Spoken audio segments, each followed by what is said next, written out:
Chuyến đi săn bắt đầu khi hai chàng trai tiến ra vùng biển hoang sơ Vanuatu. Ngay sau đó, họ thu về những con cá lớn và làm đĩa gỏi tươi rói. Vừa lặn xuống, mũi lao của anh lập tức đưa đàn cá vào tầm ngắm. Sự xuất hiện của cá mập lượn lờ khiến anh phải nín thở chờ thời cơ tung lao. Mũi lao vút đi xé toạc làn nước nhưng lại sượt qua con mồi đầy tiếc nuối. Không nản chí, anh nạp lại ngọn lao để lùng sục mục tiêu hứa hẹn hơn. Bất chấp thời tiết vần vũ mây đen, khát khao đi săn vẫn thôi thúc anh lặn xuống. Mũi lao sắc bén lập tức khóa chặt một con cá ngừ răng chó tình danh. Lặng lẽ bơi lại gần, anh tung cú bắn ghim chặt mũi lao vào thân cá. Anh liền ngoi lên mặt nước và dùng sức kéo mạnh sợi dây cước nặng trĩu. Đôi tay thoăn thoắt kéo dây để không cho cá mập cơ hội cướp chiến lợi phẩm. Mặc cho cá mập bám đuôi, anh vẫn kéo con cá ngừ về phía mình an toàn. Tiếp đà chiến thắng, mũi lao sắc bén hướng thẳng về bầy cá đang bơi lượn. Thêm một cú bắn chuẩn xác, anh nhanh tay kéo gọn con cá ngoi lên mặt nước. Con cá ngừ tuyệt đẹp nằm gọn trên thuyền mang lại nụ cười rạng rỡ cho chàng thợ săn. Trở về khoang lái, anh cởi bỏ đồ bảo hộ với khuôn mặt vô cùng mãn nguyện. Thuyền trưởng lập tức bẻ lái đưa nhóm tiến tới vùng biển sâu hơn cho thử thách mới. Anh hào hứng lấy cuộn cước ra để chuẩn bị cho kỹ thuật câu thả sâu dưới đáy. Mồi mực già phát sáng được sử dụng để dụ dỗ thủy quái dưới đáy biển tối tăm. Ngoài mực già, anh móc thêm thịt cá tươi để tăng độ hấp dẫn tột độ cho mồi. Mồi câu sẵn sàng, anh thả đường cước từ từ chìm xuống mặt nước biển sâu thẳm. Máy câu điện siêu tốc liên tục xả dây đưa mồi chìm dần xuống vực khổng lồ. Anh tin chắc vùng nước sâu thẳm này là nơi trú ngụ của loài thủy quái hiếm. Lúc này, thuyền trưởng liên tục lùi tàu lượn sóng để giữ đường cước thả xuống thẳng đứng. Vừa chạm đáy, mồi câu đã bị một con cá táp chọn làm đầu cần giật này điên cuồng. Cả hai nhìn nhau cười phấn khích vì sức kỳ nặng trĩu chứng tỏ dưới đó là cá khủng. Anh nhấn nút kích hoạt máy câu tự động cuộn dây kéo con cá từ vực ngoi lên. Mọi người hồi hộp nhìn vòng cước thu về, nín thở chờ khoảnh khắc thủy quái nổi lên. Màn hình máy báo chỉ còn 60 mét, báo hiệu chiến lợi phẩm đã đến rất gần. Họ tràn trề hy vọng chiến lợi phẩm sẽ là một con cá hồng đuôi lửa đắt giá. Bị thay đổi áp suất quá lớn khi kéo lên, con cá đành bung xuôi và nổi dần. Chiếc cần công vút trong khi cước cuộn nốt vòng cuối đưa con cá lên sát thuyền. Thấy bóng đỏ rực ngoi lên từ vực sâu, họ vỡ oa vì dự đoán về cá hồng hoàn toàn đúng. Anh tự tay kéo cước đưa con cá màu đỏ tuyệt đẹp lại sát mạn thuyền trong tiếng hò reo. Con cá hồng đuôi lửa rực rỡ nằm gọn trên khoang mang lại niềm hân hoan tột độ. Nối tiếp thành công, cuộn mồi lại chìm xuống đáy đại dương tìm mục tiêu tiếp theo. Bất ngờ thay, mồi vừa thả xuống đã bị đớp trọn với lực giật điên cuồng ở đầu cần. Đúng như mong đợi, một con cá hồng đuôi lửa lộng lẫy khác ngoan ngoãn bị kéo tụt lên. Với khoang thuyền đầy ắp cá quý, họ sẽ sóng tiến về hòn đảo mọc lên từ miệng núi lửa. Nơi thả neo bình yên này nằm lọt thỏm trong tàn tích ngọn núi lửa sừng sững khổng lồ. Sự kỳ vĩ nguyên sơ của dải núi bao quanh vịnh khiến cả nhóm ngỡ ngàng bàn tán rông rả. Không thể chần chừ, anh lao vội xuống biển ngắm rạn san hô hoang dã quanh miệng núi. Tập trung chuyên môn, ngọn lao sắc bén được vung ra lùng sục con mồi dọc theo khe san hô. Bất ngờ, một bóng cá đỏ ấu lướt ngang qua lọt ngay vào tầm ngắm sắc bén của anh. Cú xiết cò chớp nhoáng trúng đích khiến con cá dạn không kịp trở tay tẩu thoát. Bất chấp con cá giằng co, anh vẫn khéo léo kéo trọn thành của ngoi lên mặt biển. Chiến lợi phẩm đỏ rực từ dải san hô thật hoàn hảo để chuẩn bị cho bữa tiệc liên hoan. Xong việc dưới nước, cả nhóm dạo bước thăm thú ngôi làng nguyên sơ thanh bình trên đảo. Ngôi làng hiền hòa gây ấn tượng bởi nếp sống dung dị của người bản địa thân thiện. Bước vào sâu hơn, người dân đang miệt mài đục đẽo chiếc xuồng mộc mạc làm từ gỗ rừng. Chiếc thuyền công phu này được làm hoàn toàn thủ công từ một thân cây gỗ nguyên khối. Người thợ khéo léo dùng dây rừng bện chặt lại để gắn kết mũi thuyền thân gỗ một cách chắc chắn. Bên góc nhà sàn mộc mạc, vài cột sake xanh mướt nằm gọn gàng minh chứng cho sự no đủ. Họ nhanh chóng chuẩn bị củi tàn để nhóm lửa sửa soạn cho bữa ăn thịnh soạn trên bãi biển. Lưỡi dao xẻ dọc thớ thịt cá ngừ tươi mọng để làm món gọi cuốn xua tan cơn đói. Lát cá ngừ tươi ngon lập tức nằm gọn trên chiếc đĩa trắng cùng lát chanh thái mỏng. Hương cá béo ngậy cuốn cùng mù tạt hăng cay đánh thức toàn bộ vị giác của những chàng thợ săn. Bước sang ngày mới, nhóm người theo chân dân bản địa lùng sục kiếm trứng dưới các ven đảo núi lửa. Trứng chim vùi sâu trong lớp cát núi lửa ấm nóng đem lại bữa sáng đầy thú vị bổ dưỡng. Cạnh bìa rừng, thân sen mập u ẩn giấu thân cây mục được băm bổ chuẩn bị đem nướng. Lũ trẻ trong làng tíu tít chơi đùa dọc mép nước bến đậu yên bình. Nụ cười hồn nhiên của cậu bé ven bờ phản chiếu sự hiếu khách của làng. Một cậu bé khác tò mò bước tới dõi theo anh quay phim trên bãi cát. Vào sâu trong làng, cả nhóm tò mò quan sát thợ mộc đang đẽo thuyền. Mũi xuồng được đẽo mượt mà bằng thanh gỗ tự nhiên vô cùng vững chãi. Thân xuồng rộng rãi chứng minh cho tài nghệ thủ công vô cùng điêu luyện. Người thợ mỉm cười tự hào về chiếc xuồng công phu đang thi công trước mắt. Khung cảng nối chéo được buộc bằng sợi dây rừng nhằm tạo thế thăng bằng. Đoàn thám hiểm thư thái dạo quanh nếp nhà lợp lá giản dị của bộ tộc. Góc sân nhỏ có vài cột sake xanh bóng được xếp gọn sát mép rào. Cầm trái sake, anh giới thiệu đặc sản quen thuộc của thổ dân nơi đây. Phía sau lưng anh là những chùm của rừng lùng lẳng trĩu nặng từ khu vườn. Góc nhìn trên cao phô diễn trọn vẹn ngôi làng bình yên ôm lấy bờ vịnh. Chiếc thuyền đậu ở góc vịnh nhỏ được thu gọn trong khung hình tuyệt sắc. Kết thúc chuyến tham quan, người lái tàu nổ máy trở về với nụ cười mãn nguyện. Đã đến lúc dọn tiệc, anh bày biện 3 chiến lợi phẩm đỏ au lên thớt. Anh hào hứng nhấc bổng con cá hồng khổng lồ để lưu lại bức hình kỷ niệm. Góc quay cận cảnh làm nổi bật đôi mắt trong veo của chú cá hồng rực rỡ. Cơn rông với đám mây đen u ám phía xa chập trùng rũ bóng xuống dạn biển. Mặc kệ mây đen, lưỡi dao vẫn thoăn thoắt lóc lấy phần thịt phi lê mọng nước. Cầm thớ phi lê dày cộp trên tay, anh xít xoa với miếng cá béo ngậy. Gác lại thân cá, anh lội xuống biển rửa sạch tay để chuẩn bị món gỏi. Đĩa sashimi trắng đỏ xen kẽ được dọn ra cùng nước tương đen vô cùng đậm đà. Bát nước chấm thêm chanh tươi và mù tạt hăng làm bùng nổ hương vị đĩa gỏi. Miếng cá sống mọng nước lập tức được nếm thử trong niềm chia vui đầy hả hê. Nhai gỏi cá ven bờ biển xua tan cơn đói sau cả một ngày bơi lội mệt nhoài. Gương mặt rạng rỡ của anh chứng minh độ tươi ngon khó cưỡng của món gỏi dã chiến. Sáng hôm sau, nhóm thợ săn theo dân bản xứ lội sâu vào dải cọ bạt ngàn. Hai chàng trai hào hứng kể về những trải nghiệm lạ lẫm tại vùng đảo nguyên sinh này. Bên gốc cây cổ thụ, thanh niên đang dùng tay trần bới tung lớp đất tơi xốp.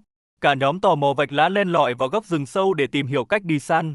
Góc rễ cây tạo thành chiếc hang kín đáo che giấu đi của trứng chim quý giá.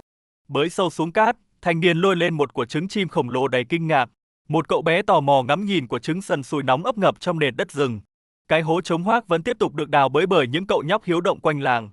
Anh tay nằm trống cằm theo dõi bầy gà hoang lẩn trốn vào những bụi rậm sum xuê. Hành động ngộ nghĩnh của bầy chim rừng khiến anh chàng thợ lặn bật cười đầy khoái chí.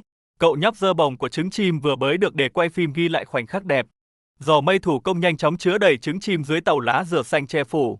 Sau đó, họ lại băm nát khúc gỗ mục để tìm lũ nhộng sên đang mê nguẩy. Con nhộng béo mập to bằng nửa ngón tay mang đến sự thích thú pha chút rùng rợn. Người thợ dùng dựa lóc lớp gỗ mục để tìm bắt đám nhộng đục khoét thân rễ. Hào hứng với kỹ năng mới, anh sắn tay tự mình dùng dựa bới móc khúc thân mục. Nhìn xuống hốc gỗ giống, họ đờ người khi thấy một con ấu trùng cực khủng ngọ ngoại. Nụ cười đắc thắng lộ rõ khi anh cầm con nhộng khổng lồ cong ngoe trên lòng bàn tay. Liều lĩnh nhai sống con nhộng sên, anh khiến cậu bé bên cạnh đăm chiêu tò mò quan sát. Để bữa trưa thêm phong phú, cả nhóm lấy xào chọc hái những chai ổi xanh trên cành. Chiếc gậy vung lên gạt hoa của rơi lả tả xuống thảm cỏ rợp bóng mát của hòn đảo. Lũ trẻ thi nhau chạy tới nhặt của rơi rụng quanh gốc cây với vẻ mặt vô cùng hớn hở. Ôm nắm mùi xanh tươi, anh dạo bộ về phía đống lửa trại đang cháy ven mép biển. Đống hoa quả và thịt sên được bày biện lên chiếc lá môn khổng lồ sẵn sàng chế biến. Người thợ bứt lá khô vun mồi thổi tàn than đỏ rực bùng lên thành ngọn lửa lớn.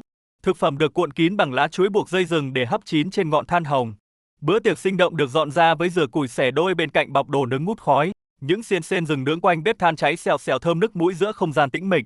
Của trứng bóc vỏ lộ ra phần lòng đào xốp mịn vàng ươm bốc khói mịt mù nghi ngút. Người thợ xé thịt chim nướng thơm mùi khói than chia cho những đứa trẻ đang chờ trực xung quanh. Mọi người quay quần bên đống lửa nếm trọn hương vị ẩm thực dạt dào nghĩa tình bản làng. Nếm miếng sên nướng béo ngậy, anh nhe răng cười khoái chí sung sướng tột độ với đặc sản rừng. Ngụm nước dừa ngọt lịm khép lại trải nghiệm ẩm thực kỳ thú tại tàn tích núi lửa hoang sơ. Khung cảnh rừng cọ bạt ngàn răng sát bờ biển khắc họa lại một bức tranh thiên nhiên tuyệt sắc. Cuối ngày, người thợ uốn cong nhánh cây bện một chiếc bẫy sập để bắt lũ chim trĩ danh ma. Sợi dây rừng dẻo dai bện thành vòng thòng lọng nối với chốt gạt nhạy bén để bẫy chim rừng lùi. Hàng rào tre vót nhọn cắm thành vòng cung điều hướng con mồi đạp chúng lấy bẫy thòng lọng bên dưới. Những mảnh cùi dừa sắt vụn được rải làm mồi dụ chim thò chân bước thẳng vào giữa lấy sập. Máy quay ghi cận cảnh cần bật vút lên đầy uy lực khi tay anh chạm khẽ vào chốt gạt. Bằng cấu trúc thô sơ mạnh mẽ, chiếc bẫy tóm sống mọi con chim hoang bất cần. Ổ bẫy thòng lọng được ngụy trang cẩn thận để rình rập con mồi xui xẻo đạp qua. Bài học gai bẫy sinh tồn khép lại chuỗi ngày thám hiểm tuyệt vời tại đảo núi lửa. Bắt đầu hành trình tự cấp tự túc, anh hăng hái giới thiệu khu vườn đang thành hình. Những luống đu đủ non vươn cao, hứa hẹn một vụ mùa trái ngọt bội thu. Chẳng mấy chốc, cây đã chĩu của xanh mướt, trốn sau lớp lưới kẽm bảo vệ. Cách đó không xa, những hàng đầu cũng đang đâm chồi nảy lộc trên đất cát. Hạt giống cà tím đã được gieo cẩn thận, đánh dấu bằng biển tên rõ ràng. Anh khoe một loại lá xanh mướt, rất thích hợp để làm món salad tươi mát. Lá có hình dáng độc đáo, báo hiệu sự phong phú của thảm thực vật nơi đây. Khu vườn còn ngập tràn rau muống, một nguyên liệu quen thuộc cho các món xào. Mô hình trang trại ngày càng mở rộng với đàn gia súc chăn thả tự do. Trâu, bò béo tốt nhẩn nha gặm cỏ, mang lại nguồn sống dồi dào.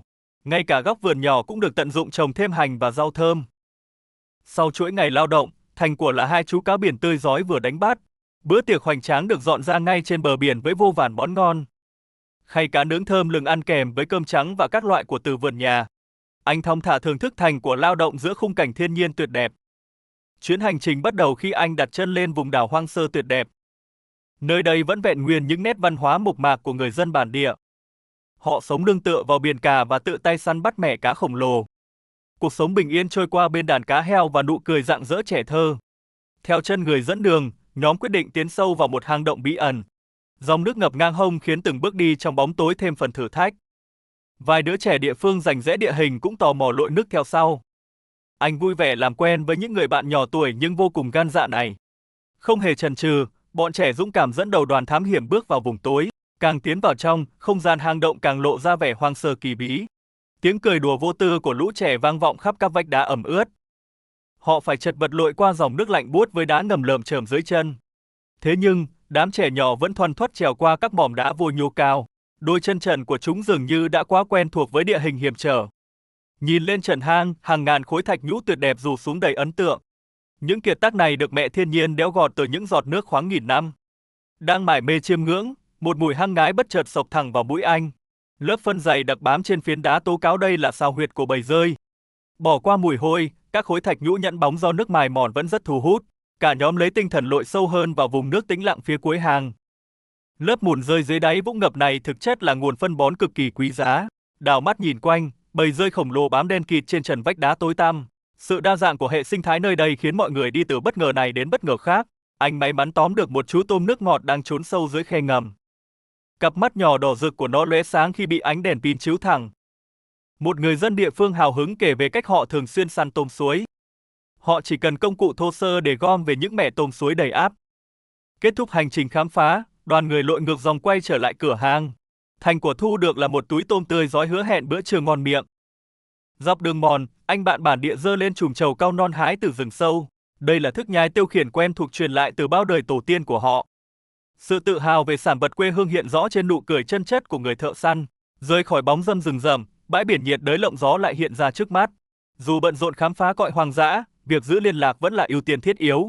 Ngồi thư giãn trên cát, anh vẫn có thể dùng điện thoại gọi điện về đất liền. Tiện ích mạng không dây giúp anh giải quyết nhanh gọn những công việc từ xa.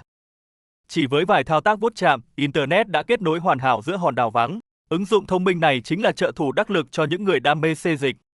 Công việc xong xuôi, chiếc phi cơ nhỏ đưa anh chiêm ngưỡng cảnh rừng xanh từ trên cao. Điểm đến săn mồi tiếp theo là rạn san hô cạn uốn lượn dọc theo bờ biển. Làn nước lam ngọc tuyệt đẹp đang giấu kín vô số hải sản béo ngậy bên dưới.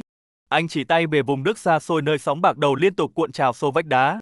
Trong khi chờ đợi, vài người lội xuống hố nước tự nhiên tắm mát giữa bãi đá. Lũ trẻ con trên bờ thì mải mê nghịch ngợm với chiếc cung tên gỗ tự chế. Trời dần ngả bóng, cả nhóm men theo lối mòn nhỏ để về lại khu vực cắm trại. Bàn chân trần của cô bé trai sạn đi vì ngày ngày tự do chạy nhảy trên đá cứng. Bắt tay vào việc nấu nướng, anh khéo léo dùng thanh đánh lửa để tạo tia lửa mồi. Đám trẻ tò mò nán lại xem rồi ngoan ngoãn vẫy tay chào tạm biệt ra về. Bộ trang phục đi rừng thoải mái chính là bạn đồng hành không thể thiếu cho chuyến đi. Sóng vỗ hiền hòa dưới nắng mai như thúc giục cả đoàn tiến ra đại dương mênh mông. Chiếc xuồng máy rẽ sóng đưa những tay thợ săn lặn thẳng ra ngoài khơi xa. Vừa nhảy xuống, thế giới dưới đáy biển hiện ra choáng ngợp với đàn cá tung tăng. Từ góc nhìn trên cao, dải san hô nông rực rỡ sắc màu qua là nước trong vắt. Anh nín thở lặn dọc theo rìa vách đá dốc đứng để quan sát bầy cá phẫu thuật. Những rặng san hô sần sùi giấu kín sinh vật nhỏ trước tầm mắt kẻ săn mồi. Chú rùa biển chậm rãi bơi ngang qua, thông dòng lướt trên thảm thực vật rực rỡ. Súng phóng lao đã sẵn sàng nạp đạn, nhắm thẳng vào bóng cá đang bơi lạc đàn. Chỉ một cú bóp cò, mũi tên xé nước ghim trúng mục tiêu vô cùng chuẩn xác. Nào ngờ, mùi máu tanh ngay lập tức đánh động một gã sát thủ biển cả khác. Con cá mập dạn hung hăng lao tới giành giật trắng trợn chiến lợi phẩm của anh. Kết cục cay đắng là anh đành ngoi lên mặt nước với chỉ nửa thân cá tơi tả. Quyết không bỏ cuộc, anh lặn trở lại đáy đại dương để phục thù cho mẻ cá hỏng. Anh dùng đèn pin dọi vào những hang hốc ngầm tối tăm để tìm kiếm mục tiêu mới. Lần này, mũi lao chĩa thẳng vào một chú cá hoàng đế mõm dài sát mặt cát. Phát bắn hoàn hảo mang về con mồi trọn vẹn mà không bị kẻ nào đẫng tay trên. Đứng hiên ngang trên ván chèo, anh vung tay ném con cá lên bờ cho mọi người. Tiếng cười sảng khoái bật lên khi anh thuật lại chuyện bị cá mập cướp mồi trắng trợn. Bù lại, con cá mới săn được đủ lớn để thiết đãi cả nhóm một bữa ra trò. Chiếc xuồng thông thả xuôi theo con lạch dẫn về khu nhà sàn yên ả của bản làng. Người dân tụ tập trên cầu gỗ tò mò nghe anh thao thao kể chuyện biển khơi. Hôm sau là ngày nghỉ xa đến bát, mọi hoạt động săn bắt ồn ào đều được tạm gác lại. Thay vì lặn biển, anh chọn thong dong dạo bước để tận hưởng không khí núi rừng. Nhịp sống chậm rãi và phong cảnh mộc mạc làm xoa dịu đi mọi muộn phiền trong tâm trí. Bọn trẻ con lại ùa ra bãi biển, tíu tít chơi đùa quanh đống lửa đang cháy rừng rực. Sự hồn nhiên rạng rỡ của chúng tiếp thêm niềm vui cho buổi cắm trại mộc mạc. Anh dùng mã tấu vót nhọn một cành cây non để làm que xiên cá chuẩn bị nướng. Lũ trẻ xúm xít vây quanh, háo hức chờ xem tay nghề nấu nướng của người đàn ông lạ mặt. Để tối ưu nhiệt lượng, anh cẩn thận xếp đá tàng vào giữa đống than hồng. Sức nóng từ phiến đá san hô sẽ giúp làm chín đều miếng cá béo ngậy từ bên trong. Cá hoàng đế tơi rói được xiên chặt trên què gỗ non và đưa thẳng lên bếp. Mỡ cá bắt đầu kêu xèo xèo, tỏa mùi thơm nước mũi khi áp gần viên đá nóng. Khói củi quyện vào hương vị biển cả khiến cả đám trẻ thèm thuồng chờ đợi mỏi mòn. Ngay bên cạnh, mẻ tôm suối bắt trong hàng cũng đang dần chuyển màu đỏ rực hấp dẫn. Một ngụm nước dừa tươi ngọt lịm chính là phần thưởng giải khát tuyệt đỉnh lúc này. Cả nhóm xé từng thớ cá chín tới, quây quần thưởng thức hương vị mộc mạc của thiên nhiên. Bữa tiệc dã chiến kết thúc trọn vẹn trong men say tình bạn và tiếng sóng biển êm đềm. Không chỉ tận hưởng vẻ đẹp tuyệt mỹ của vùng biển đảo hoang sơ bao la, anh chàng còn tự tay băng rừng đốn lá để dựng một mái chòi trú ẩn. Mọi vất vả dường như tan biến khi anh hào hứng chia sẻ về chuyến đi. Bữa tiệc bắt đầu bằng một con cá nướng khổng lồ vẫn còn bốc khói nghi ngút. Vừa bóc lớp da xém vàng, từng thớ thịt trắng ngần đã lộ ra đầy khiêu khích. Ánh mắt rạng rỡ của cô bé bản địa càng làm không khí thêm phần rộn rã. Cả nhóm hào hứng chia nhau từng miếng cá ngọt lịm mang đậm hương vị thiên nhiên. Khoảnh khắc san sẻ món ngon này đã gắn kết những con người xa lạ lại gần nhau. Mở đầu chuyến thám hiểm, hai người đàn ông tiến về hòn đảo hoang sơ. Vừa đặt chân đến đảo, họ lập tức lặn xuống biển để săn cá. Những con cá tươi ngon nhanh chóng được nướng rực hồng ngay trên bãi cát. Họ lướt qua quần đảo tuyệt đẹp trên một chuyến bay nhỏ. Họ hạ cánh và lập tức hòa mình vào nhịp sống của khu chợ bản địa. Vừa nhâm nhi đồ ăn, họ vừa dạo quanh các sạp hàng tìm nguyên liệu. Thấy nông sản đa dạng, anh chàng tranh thủ chọn mua một ít bắp ngô. Vài giò đan lá giờ đựng đầy khoai và chuối cũng được mua đem về. Đàn cá tơi rói cùng qua bùn khổng lồ khiến ai nấy đều ấn tượng. Mua sắm xong, họ vội vã lái xe đi giữa cơn mưa rừng xối xả. Họ dừng chân ở một nhà hàng địa phương để hội ngộ người bạn cũ. Cuốn băng tư liệu chợt gợi nhớ kỷ niệm tuổi thơ quanh vùng biển này. Quay về hiện tại, họ tạt vào tạp hóa mua thêm dụng cụ sinh tồn. Anh lựa chọn một con dao phay sắc bén để phục vụ chuyến đi rừng. Anh chàng không quên sắm thêm vài chiếc vỉ và dụng cụ để nấu ăn. Đồ đạc nhanh chóng được xếp vào hộp nhựa và khuân ra ngoài xe. Cả nhóm cùng nhau sắp xếp từng món đồ lên thùng chiếc xe bán tải. Chiếc xe sau đó bon bon trên đường làng vắng vẻ tiến về trạm xăng. Các can nhựa đỏ được bơm đầy nhiên liệu, chuẩn bị cho chuyến vượt biển. Người dân địa phương còn hỗ trợ khuân thêm vài bình nước sạch lên xe. Xong xuôi, mọi người hào hứng ngồi sau thùng xe tận hưởng làn gió mát. Hình ảnh hòn đảo bao la lại hiện ra trong chuyến bay ngày sau đó. Nghỉ ngơi trên bãi biển, anh chàng bèn nhắc về an toàn kỹ thuật số.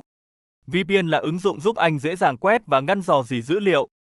Đổi vùng mạng còn giúp anh dễ dàng săn được vé máy bay giá hời. Phần mềm này tương thích tốt với mọi thiết bị điện tử của cả nhóm. Nhờ vậy, anh luôn an tâm truy cập mạng dù đang ở nơi hẻo lánh. Nhóm quay ra cẩn thận kiểm tra phần mũi dạn nứt của chiếc xuồng nhỏ. Người lái đò địa phương giật nổ máy, chuẩn bị đưa cả nhóm ra khơi. Họ mang theo một chiếc mỏ neo sắt dì xét nặng trịch để giữ thuyền. Động cơ gầm rú, chiếc cano xé sóng rẽ thẳng ra vùng biển ngọc bích. Thấy chú lợn rừng béo múp lang thang trên cát, cả nhóm liền bật cười. Kế đó là một con gấu bông bị treo lơ lửng trên cành sào cao. Dưới nắng chói chang, cả nhóm đứng cười đùa nói về kế hoạch đi săn. Tinh thần lên cao, họ xách theo đồ lặn sẵn sàng lao xuống biển khơi. Đứng trên mũi thuyền, anh chàng lăm lăm ngọn giáo săn cá ngay trên tay. Anh phóng mạnh ngọn giáo xuống nước nhưng đàn cá lẩn trốn quá nhanh. Không bỏ cuộc, con thuyền chạy chậm lại để anh tìm kiếm mục tiêu khác. Một cú ném khác được tung ra nhưng vận may vẫn chưa đến với anh. Thu rơi lại, anh mới thấy mũi dao không có ngạnh nên khó giữ cá. Đổi điểm đến, chiếc xuồng lướt nhanh qua vạt rừng ngập mặn rậm rạp. Cảnh sắc thiên nhiên bao trùm lấy họ khi thuyền tiến sâu vào con lạch. Tới vùng nước sâu, anh buông mồi giả hy vọng tóm được cá lớn. Mồi được quăng dứt khoát nhắm thẳng về phía rạn san hô ngầm bên dưới. Dây cước đột nhiên căng đét vì một con cá bự vừa đớp trúng mồi. Lực kéo siêu mạnh làm cong bút đầu cần, buộc anh phải dồn sức giữ. Đáng tiếc cá quẫy tụt lưỡi, anh đành quăng mồi để thử vận may lại. Nhờ kiên trì, cú giật uy lực khác tiếp tục làm cong bút ngọn cần câu. Anh chàng dùng hết sức ghi cần để ngăn không cho con mồi tẩu thoát. Cậu bạn đi cùng nhanh trí giương súng lặn chờ tung đòn dứt điểm. Cả hai hợp sức nhấc bổng con cá nhồng bạc tuyệt đẹp lên khoang thuyền. Đổi chiến thuật, anh bạn cầm súng bắn cá lặn sâu xuống làn nước xanh. Anh bơi dọc theo gờ đá ngầm lởm chởm để tiếp cận bầy cá nhỏ. Thế giới dưới đáy biển hiện ra thật rực rỡ và tràn đầy sinh khí. Dù mặt nước đầy sóng lừng, anh vẫn kiên nhẫn bám trụ dưới đáy sâu. Nằm rạp xuống san hô, anh chờ con mồi lọt vào tầm ngắm. Thấy đàn cá lượn ngang qua tảng đá, anh lập tức nhắm thẳng mũi lao. Cá bơi quá nhanh khiến mũi đạn xe nước bị trượt trong gang tấc. Kéo lại mũi lao, anh rẽ sâu hơn vào rạn san hô tìm cơ hội. Lần này, nòng súng chĩa thẳng vào bóng cá đang nấp sát mép đá ngầm. Mũi lao ghim xuyên qua mình chiến lợi phẩm dưới đáy biển sâu. Cá khổng lồ vùng vẫy tàu thoát nhưng sợi dây đã giữ chặt nó lại. Vừa trồi lên mặt nước, chú cá đỏ rực đã được truyền lên mạn thuyền. Anh chàng vui sướng ôm trọn chú cá khổng lồ rực rỡ trước ống kính. Mây đen xám xịt kéo tới làm mặt biển dậy sóng dữ dội. Dù ướt sũng, họ vẫn cười đùa trên thuyền giữa sóng to. Về bến an toàn, họ mang cá lấp lánh tặng người bản địa. Món quà nhỏ đem lại nụ cười rạng rỡ cho người phụ nữ. Mưa tạnh, họ nhổ neo tìm tới một bãi biển hoang sơ xinh đẹp khác. Thuyền vừa chạy đi, mây rông xám xịt lại kéo đến vần vũ trên đầu. Tăng tốc né bão, con thuyền lao đi bỏ lại mây đen phía sau lưng. Lên đảo Yên Bình, anh chàng tranh thủ giới thiệu áo dã ngoại. Quần áo ở đây siêu bền, chống chọi rất tốt với thời tiết trên đảo. Bất cứ ai cũng có thể vào website mua những món đồ chuyên dụng này. Sau đó, bạn bản địa dùng áo quấn vào chân chuẩn bị treo dừa. Anh bám chắc thân dừa và vút lên cao thoăn thoắt như một con sóc. Những trái dừa tươi nhanh chóng rơi lộp bộp xuống mặt cỏ phía bên dưới. Thấy ít, anh tiếp tục trèo lên cây dừa thứ hai cao chót vót. Bất chấp độ cao, thanh niên này vẫn trèo thoăn thoắt lên tận sát ngọn. Ở dưới gốc, họ hớn hở gom toàn bộ số dừa tươi ôm vào người. Cùng lúc đó, ngọn lửa củi khô cũng được nhen nhóm trên bờ cát vắng. Bếp lửa xong xuôi, anh hào hứng xách con cá lớn ra khoe chiến tích. Khúc gỗ mục trên cát được dùng làm thớt giã trên lóc phi lê.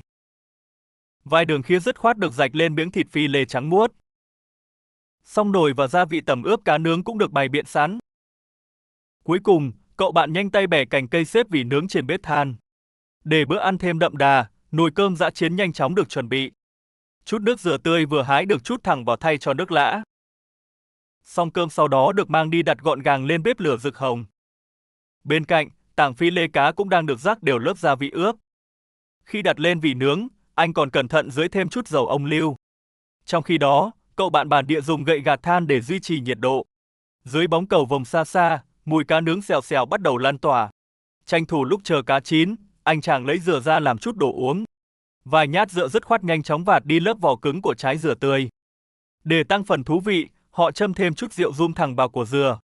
Cả nhóm vui vẻ cùng ly ăn mừng chuyến đi biển đầy ắp thành quả.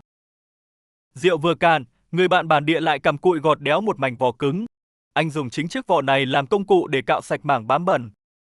Ngay sau đó, hai người cùng xúm lại lật trở phần thân cá đang cháy xém.